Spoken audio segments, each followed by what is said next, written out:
natin si Dash here in the casting desk. And eto na nga, Dash, the second series sa ating quarterfinals. It is going to be a battle for prize, pride, and as well as honor to represent each country dito. Galaxy Racer up against as a team.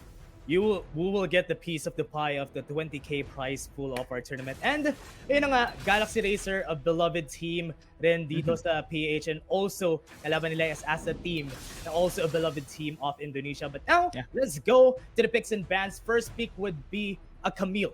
And the first pick as a Camille doesn't give much info to the enemy team, but with this, GXR has a chance to actually pick up Asaya Rakan if ever that is not going to get picked. But they went in, might be for an Akshan and a Lulu that gives at least a bit more of a breathing room for the team. They have the early game with the Akshan and later on, late game with the Camille. This is going to be very interesting, Dash, no? Because with these picks, we have seen, of course, through the bans, respect bans here. So we are going to see a different playstyle, different team composition. And as far as we know here in the first picks in our drafts, that Akshan Lulu, as you have said it, early game will be one of their victory conditions here. On the other side here, of course, of Jarvan 4. For their jungler here, now they have a proper setup here on the backlines. They need to have the follow-up. And speaking of follow-up, Anami is a great champion here with a great synergy for that ultimate. Oh, no dedicated frontliners on both of the teams. Yes, the Jarvan is there. The Cataclysm is a possibility para magkaroon sila ng frontline. Pero still, not enough for me yung tankiness ng Jarvan for a frontline. So, what they want to do here is most likely get picks for picks on both of their sides. Medyo pareho yung playstyle nila. Pero at least, for what I'm seeing right now, GXR has more breathing room as a team. Kasi they have the Camille, they have the Corki for the late game na power na kailangan nila. Yes, meron silang magic damage, that is the Corki. On the other side naman, they answered back with a control mage. They have the Orianna, they have the Jarvan combo. Sobrang dali ipatama ng combo ng Shockwave to the Cataclysm combo. So, what they're losing here is the follow-up from that combo. Pero still, enough na siguro si Kaisa if ever man na matulungan nila makapag-add sila ng resources to the bot side para at least si Kaisa meron damage to those later on fights. And here we go, ladies and gentlemen, the moment we are waiting for, the game one here in our second series in GrindSky Arena, Wild Rift Tournament. Galaxy Racer up against the side of as a team. Yeah, and now going in with this, they're really going in for that really easy damage coming through from their team. But now it's going to be scary because Sega is now low in HP. You have mentioned this, Dash, during our draft, that one of the victory conditions, or possibly one of the strengths of the team composition, the side here of GXR, is to be aggressive in the early stage of the game through this Akshan mid as well as the Lulu support here. And on the other side, you can really tell as well the synergy of the team fight capabilities of the skill sets alone, from coming in from Nami through that Jarvan 4 setup of that Kata, as well as that Orianna's Shockwave. So this is going to be devastating when it comes to a 5v5 brawl. Yeah, this is what I love about their team composition. This is where Akshan shines the most, is when the team composition is really a control mage in the mid lane. Sobrang walang damage ang control mage early in the game, especially on Orianna. And that is where Akshan thrives. Up top lane though. Oh, there's going to be a brawl 1v1. Look at the damage here. That Flash has been burned down with an aggressive play coming in from side Sega. Yep, we all know Fiora and the Camille matchup in the top lane. It's a very skill matchup. So kung sino yung mauna, kung napari man ito ni Sega, that would be hard for the Camille in the top side. But now, I think it's a bit of an advantage for a Fiora talaga early on in the game because Yamada scales well better in the late game because of the true damage talaga ng Precision Protocol.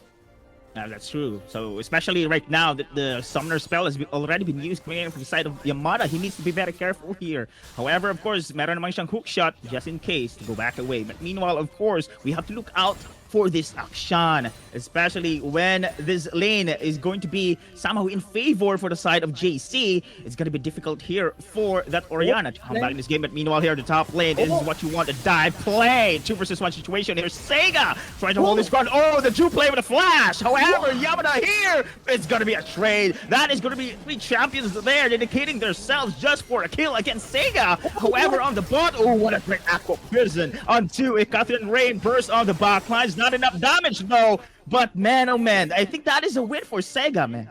Yeah, flag and drag wasn't available during that time. That was supposed to be a good kill on the side of Azza team. But now, with that at least a 1-for-1 in the top side, they went in for a gank. But mid lane though. Ooh, heroic swing. Look at the damage. Normal attacks. Avenger rank and the comeuppance will not. Will not finish the play. And look at this one. A counter. What just happened there, Dash? Oh wow, that is a good flash coming in for Tecmaturgy in the mid lane. Just going in doon sa likod ng tower para at least make cover shot to the ultimate from the action. And now with that, you know who has the advantage in the mid lane now. That's what you need against an early gamer. But top lane, bit of a kerfuffle, a bit of a fight there. Well, still, it is a very hot and intense brawl between these two here. Sega and Yamada. Between these two Baron laners, look at the poke, look at the damage here between these two players. But anyway, you have mentioned that, of course, gank in the middle lane. This is what you need on the side of as a team. You need to punish JC on his action as early as possible here. And I think that was a great rotations we have seen so far, and a great outplay coming in from the Tecmaturgy as well. Yeah, na-imagine ka sa top lane right now, Deday, is yung na-remember mo yung yung trend before na sapakan sa Ace Hardware. Yun yung nakikita ko dito sa dalawa nating players sa top lane kasi Yamada and Sega are not letting up and they're just fighting and fighting sa top lane kahit early on pa lang. But now, we would like to point out Imperial Drake, but top lane though. Yeah, this is going to be another duel. Hextech ultimatum. Oh, the Grand Shallot hits all the vital points. And that is a big win, man. Again, coming in from the side of Sega. Yeah, Fiora having the advantage. Yeah, sabi ko nga early in the game, he has the advantage talaga on the top side. Especially having the Ignite. It's just gonna be easier for them to do. But now, with this, Infernal Drake is a possibility. May advantage na sila. Fiora has the advantage on the top side. They have a lot of kills. They have a lot of go. But there's a fight coming in. Yeah, engagement in, and look at the Riven with the Wild Growth trying to go zone out, button forward there, the backlines, that is going to be a counter attack, that is going to be kill as well, coming in from the side there, and this is just chaotic, man, the formation between these two squads. Sega trying to back away, that repose, trying to juke that rocket barrage, and it did! That was a juke play na naman on the side here of Sega once again, and they did manage to take control over this Dragon takedown. Yeah, if you looked at the positioning there on the side of GXR, they're really not in prime position to go in for fights. Yung team composition nila is really good for 1v1s for fix, but during that time, sobrang daming AoE na tumama sa kanila. That's why their capabilities aren't at the max nung time na yon. Right now, GXR needs to think about that during the next fight. They need to regroup kasi right now, wala pa silang firepower to fight back kasi they're losing on all these fights. Oh, here we go. Cheeky play anyway on the flanks there. Trying to wait for the perfect opportunity to pounce in. And that is what you want. The Keepers connects. However, the backlines here. It is also going to be JC joining in. Aqua Prison. They did not have the perfect opportunity they are been waiting for. But off come Kildoon. Coming in from Shole. Taking down the Rift Herald as well. And two objectives already coming in from the side here as a team. Meanwhile, they are going to force their way in. Oh, the Shockwave mitigating the comeuppance coming in from JC. Meanwhile, guys, those two objectives in favor sa side ng as a team. Yeah, good rotations from as a team and the pressure on the top side. Sinasabi nga natin, we need to really allocate resources on where we're gonna put it. And sa nakita natin during the fights talaga, it's just as a team is really better when it comes to the positioning, when it comes to the objectives. So, GXR needs to find a way to fight back. Kasi right now, they're just losing on all these rotations. Man, and you have mentioned there, Dash, that one of their strengths here is the early game. But look at how the game right now is really in favor side as a team. They have just taken that two objectives in the initiative game, those kills as well, a great advantage as well as this economy. They are just owning the Wild Rift here against GSR. Yeah, sabi nga natin, they're the Galaxy Racers, pero now, ang nasa first ay ang side ng Azza team, and they are winning the race. Right now, the objective plays are so good. Even Sega is just so aggressive. Even, nakita mo naman, that is the reason why they're so aggressive. They know that they have the advantage, and they're using it as parang confidence booster nila. Yeah. we are going to talk about the team composition when it comes to the late stages of the game. You have now the Corki on the side of GXR. I think this is one of their insurance here. Yep. It's the side of GXR. Yep. They need to be very careful here. Speak of which, this is what you want, a pick-up play. However, the Shockwave mitigates attack on 2. Still managed to survive. Flash is out. Kamapan's out as well. Coming in from the side of JC. And man, they just nullifying all those pick-up plays coming in from GXR as a team is just on a different level here, Dash. Yeah, if you just saw the micro there from Tecmaturgy during that fight, the exhaust was also used on the Camille just in case na mag-dive in pa sila. And that shockwave was just the insurance na kinailangan niya. But here comes the fight in the mid lane though. Heroic swing, but he is out of position. JC with a wild growth buff there coming in from the side of the Lulu. Trying to go for the sustain. He needs to be very careful there. Grab it. The response time coming in from the side of us. A team is just on point, Dash. Yeah, they're really just rotating on the right timings talaga on this side. Even having the Kai'Sa, hindi natin nakikita na may disadvantage sila. We all know Kai'Sa has the short range. Kai'Sa is a very late game champion, but still, it's working out in their favor just because yung resources nila, yung top lane malakas, kaya yung ibang lanes nagkakaroon ng pressure. That's why they can't have the confidence to go in for pushes. They have pushed the bot lane, yes. They have the advantage on the objective, but the pressure of a Fiora on the top side, Sega is just using it in his favor. If hindi nila sasagutin si Sega sa top lane, most likely this top lane would get pushed, and that's the gateway para makuha ng side ng Azza team yung susunod na objective. Man, great point, Dash. I think this threat coming in from Sega is now one of the tactics here in the mid game on the side of as a team. But meanwhile, of course, GXR should be wary for this strategy being given against them with the side of as a team. I think, of course, respecting here the split push coming in from the side of Sega. Yamada is here trying to defend as well. So cutting off one player, the side here of GXR, it's going to be a 4 versus 4 situation. But still, when it comes to a team fight, maraming utilities dito yung side ng as a team. Here comes the comeuppance here, the backlines here. Cataclysm has been committed as well, trying to go back away with the wild growth coming on the side of Corki. And look at the steal coming in from the Raven anyway with a clutch play. However, that is going to be his life going down, but the fight still continues. Shole on the forward, GrindSky it all up, but the damage still there. The Corki, JC, 2 marksmen here, the backlines just giving damage as well. Oh, cutting off the escape. Doing a hook shot, tactical sweep, trying to re-engage as well, coming in from the side there of the Camille, and that is going to be another kill here for the side of GXR. Oh wow, GXR just finding the way dun sa needle na hinahanap nila. They found the chance to fight back. They were able to get the Mountain Drake. They were able to get the kills that they need. And the positioning was so good. They are not they're not sticking together, pero that distraction was what they needed. Anyway was there and was able to steal the Drake in spite nung nangyayari kanina. And now, with that, they can leverage that advantage and use that to fight against the enemy team. We all know they have a lot of damage on their side, and if it comes to the late game, they have better damage. So now, what will be the answer of the side of Azza team? They have a lot of CC, and they need to use that. Ooh, I think this is going to be a skirmish once again. Look at anyway on the Vanguard. Shockwave on 2, trying to delay the attack. Meanwhile, Kana on the backlines as well. Another pick of play here, the side of GXR. However, killer instinct on the forward. And look at this aggressive play coming in the side of Sega as well. Oh, a double on the backlines. And that is just an outplay once again, man. We're seeing some swing here again in our graphs, Dash, man. As I was saying, kanina may advantage na yung GXR, but now it's back to Azza team's advantage. And now Yamada might be playing on the wrong neighborhood though. Oh, with a hook shot, tactical sweep with a slow. I think he managed to survive here, but the pressure still continues here. That is going to be a tier 1 going down against the side here of GXR.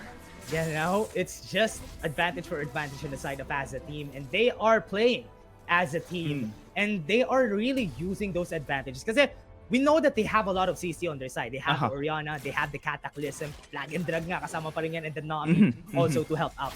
Wala masyado sa side ng GXR. That's why they can't soak so much damage kahit sabihin natin, pinoint out ko kanina na meron silang maraming damage on their team composition. Pero if there's no CC to couple that up, Anyway, si Anyway lang yung pinagbabangkan nila ng CC dito. Yung key burst, yung knock up from Anyway, that's the only thing that they need. And they need to use that sparingly kasi yun lang talaga yung really good CC nila on their side. That's right, Dash, man. Anyway, here, just filling up of some big roles when it comes to a team fight. He is the vanguard. He alone could zone out the rest here as a team. But look at this one with this vision coming in from the side of Sholay. I think they are going to force their way in against the side of GXR, but they need to be very careful here. Their formation is somehow chaotic, and you have highlighted this Dash that when it comes to a team fight.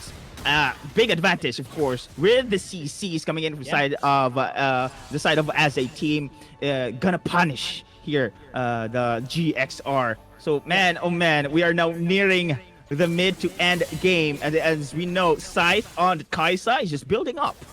Yeah, I would just like to point this out. Bot lane might be in danger, but as I'm saying, the power of the as a team is in the power na mabilis din sila mag-take ng objectives just because of the presence of the Kaisa. Kaya medyo madali sa kanila mag-take ng objectives. So, if you give them an inch, at least a bit of an advantage, they'll take a mile. And kukunin nila yung Baron if ever makakuha sila ng a bit of an advantage during this fight. So, this could be crucial for GXR. If they lose this next fight, they're gonna lose 2 objectives in their eyes. It might be the Ocean Drake, it might be the Baron. Pwedeng i-trade ng as a team tong Ocean Drake for the Baron. Pero I think they're not gonna let GXR get it. Pero for now, GXR needs to be careful. Kasi if they lose this, man, it's gonna be a big swing when it comes to the goal, when it comes to the power spikes on the side of as a team. We have to recall of that objective steal coming in from Anyway before, and I think that was one of those window or opportunities na parang chaotic information ng side ng as a team if they are going to pull this one through once again. But hold the thought, this is going to be Hexic ultimatum against the side of Sega. I think Yamada is winning this duel. However, he did not force his way in. It is still going to be Sega surviving despite being low of health. However, of course, great contest nakita natin dito sa Galaxy Racer for resetting this aggro. However, here comes again the engagement here in the Dragon objective. However, look at this one, forward anyway again. The tidal wave did not connect. However, nakuha na nga dito ni Sholay yung objective na yun. Here comes the fight. Sega on the forward there. I think he's out of position, but still very tanky indeed. Sholay the forward, the vanguard here, and the rest, of course, of Galaxy Racer trying to go back away, come up on sound. Oh, however, the damage is not yet enough. But that is still a win coming in from side of as a team, Dash. Yeah, there's a lot of room for error on the side of as a team. And during that fight, nakita natin yun. The shockwave didn't even hit, pero still they had the advantage during that fight. I pointed out na wala silang dedicated frontline on the side of GXR. And that's the reason why they can't fight back during that last fight parts of the game kasi they're all damaged killers. If walang magpo-front sa atin, we're all gonna lose on this objective. But look at this, they're going for the pull of the trigger on the top side. But of course, still it is going to be Sholay having that vision and still very tanky despite being somehow out of formation here. Speaking of which, it is going to be a siege for the tier 1 tower from side of Galaxy Racer. Another comeuppance trying to poke. And eto na nga, we are going to discuss that team fight, Dash. Tama yung sinabi mo, they really do lack those initiations, no? Especially the side of Galaxy Racer. I think Anyway is not enough for the zone alone. Yeah, the damage is there. However, the proper setup or, man, the perfect initiation is not there. Yeah, they have really less room for error talaga on the side of GXR. So now GXR, what they can do here if they want to fight against them, kasi based on what we're seeing, as the team is really going front to back every time. During the fight, talagang nakaharap si J4 and they're just, kung sino yung nasa harap, will kill who that is. And yun yung nagiging advantage dito nila. Kasi hindi nagkakaroon ng damage sa backline. If they go for the first initiation on the side of as a team, dun yung chance sila mag-fight back. Punta sila sa backline, destroy site, destroy Tecmaturgy, and yun, pag nasira yung formation ng as a team, that's the chance for them to fight back. Yamada can do that really easily with the hook shot to the Hex-like ultimatum. Oh, yeah, correct. And they just need that trigger. Kailangan lang talaga nila i-pull yung trigger on the right timing. Yeah. Or they can just brawl it out in the late game because meron naman silang damage. They can just go Wait it full out, head on against the side of as a team. And nakita naman natin, of course, that duel between Sega and of Yamada, no? In the early stages of the game, it was Yamada somehow losing the fight. But look at this now. Yamada is growing, Yamada is scaling, and this is a big sign that somehow the hope is still there on the side of Galaxy Racer. And that's not what you want to happen, right? If you let a Yamada, if you let a Camille get strong, talagang yung backline mo would be really scared talaga mag-fight back every time. And that's the reason why during this, talagang if ever Yamada gets the gold that he needs, he at this point, hindi pa ganun yung lalaki yung gold advantage. It's still 2K. It's still easy to chase. At this point nga, 1.5K pa eh. Kaya possible pa on the side of GXR to fight back here. So if they buy this time talaga and just wait for Yamada to get the items that he needs, he has a teleport though. He can just push in the bot lane if he wants to. And the side of Asa team, they're really hesitating now. Kasi they're now respecting the damage na kaya i-bring out nung side. Even Zivs is scary at this point of the game. Yeah, correct, Dash. Look at this one. They are now somehow hesitant right now to initiate the fight, unlike in the early to mid stages of the game. So man, oh man, this is going to be a brawl indeed. One mistake, especially this Baron objective, will be a great, important rather objective in this game right now. But the clock is ticking, Dash. The clock is ticking. It is against as a team. Yeah, whoever gets this Elder Cloud Drake would be on a bigger advantage. Kasi if ever makuha nila yun, they would have an easier time to go for fights. Kaya now, at least, it's very smart for GXR to hold this off. I think, kala ko, Tecmatergy might be on danger dun kasi wala silang one shooting that time. Might be the chance to fight back. But now, Elder Cloud Drake is up. And most likely, this would be the fight of the century. And if ever they go for fights here, might be the end of the game. Kasi at this point, sobrang tagal na rin yung ating mga death timers. Kaya whoever makes a mistake will lose the game. That's true. Man, I just noticed Dash no on that dragon objective steal coming in from anyway. From that moment in time, parang nagsuslow down na yung laban natin. I mean, that point was the turnaround where GXR find their strength. Parang doon na sila mismo nagsiscale na. And I think here the side of as a team, this delaying tactics they are doing right now, or just being patient, no, waiting for the perfect opportunity, is costing them too much, especially for the scaling champions aside of GXR. And here we go. This is the brawl. We're now waiting. That is the going to broken wings and the one knock up as well on the backlines. Come up on flash, however, being used already coming in from Show Lake. Importante pa naman yung flash na yun, Dash. Especially for this Elder Dragon objective. Yeah, that's big. They got the flash, they got the heal also from Cadis. So with this next fight, alam na, the confidence is there on the side of GXR. Malapit na yung deadline. If magka-fourth item na yung mga carries dito, si JC and si Zivs, it's gonna be scary. Even though na masabi natin na si Tecmatergy has damage, but look at this, the damage is better.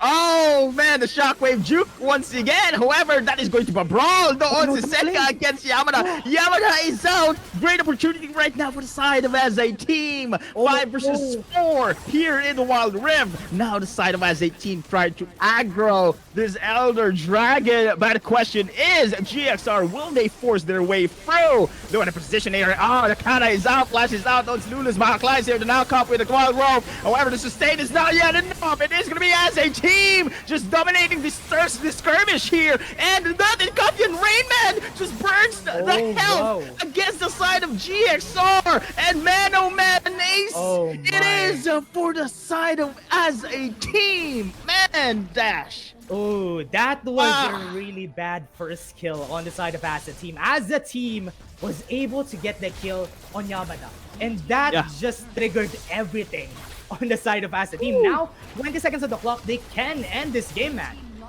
Yeah, they can. However, of course, Yamada will be enough with a Hextech. Sega with that barrier shield, but that focus fire on that Nexus will end this game 1, and it is going to be as a team taking this opening game.